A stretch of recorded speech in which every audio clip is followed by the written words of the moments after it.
ಪ್ರಭಾಕರ್ ಅವರು ಅಷ್ಟೇ ಆತ್ಮೀಯ ನಮ್ಮನ್ನೆಲ್ಲ ನೋಡ್ಕೊಂಡಿದ್ದಾರೆ.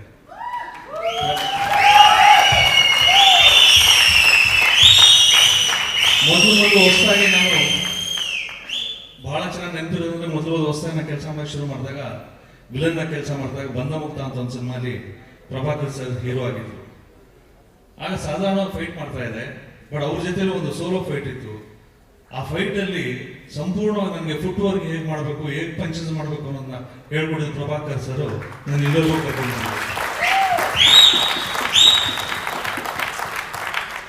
ಅವ್ರ ವ್ಯಕ್ತಿತ್ವ, ಅವರು ಆಕಾರ ಎಷ್ಟು ದೊಡ್ಡದಾಗಿದ್ರು ಅವರ ಹೃದಯ ಅಷ್ಟೇ ವಿಶಾಲವಾಗಿತ್ತು.